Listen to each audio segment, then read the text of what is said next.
All Kinex for the final hit.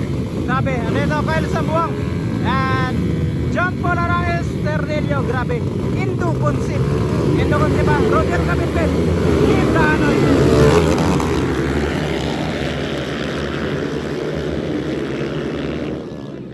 Grabe, napakasulit ng unit ni Ternilio.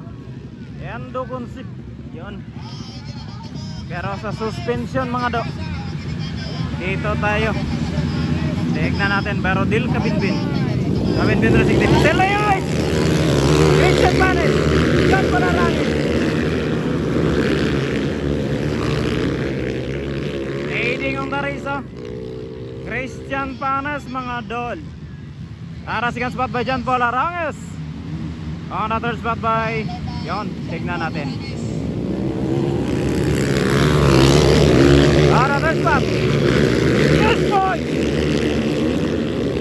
Kyle Sambuang and Rodel Kabinbin is still leading on the race by Christian Panes. Grabe, mag-bar to bar siguro ito mga daw by John Paul Arangues and Christian Panes. Another spot by S-Boy, followed by Rodel Kabinbin on the first spot, and Kyle Sambuang. Grabe, andito na mga do. On the first spot by Christian Panes, on the second spot by John Paul Arangues, on the third spot by S-Boy, followed by Rodel Kabinbin and Kyle Sambuang.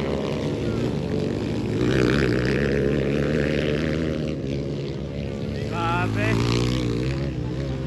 wala nang lingunan by John Paul Arangues.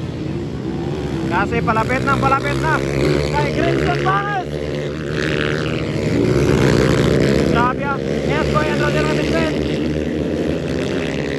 S-Boy between Rodel Kabinbin on the third spot and the fourth spot position mga do. S-Boy and Rodel Kabinbin for the third spot and fourth spot position. And the leading on the race by Christian Panes. On the third spot by John Paul Arangues. And the leading on the race inside by Rodel Kabinbin. White flag is up. Approaching board checkered flag by Christian Panes. Approaching board checkered flag. Christian Panes on the second spot by John Paul Arangues. On the third spot by Rodel Kabinbin. Rodel Kabinbin on the third spot. Grabe suspension lang. Hindi mabangwa yung suspension ni Rodel Kabinbin. On the fourth spot by S-Boy, followed by Kyle Sambuang ata yun mga do. Ternilio, grabe, solid ang unit ni Ternilio. Indo Consip mga do. Tama ba?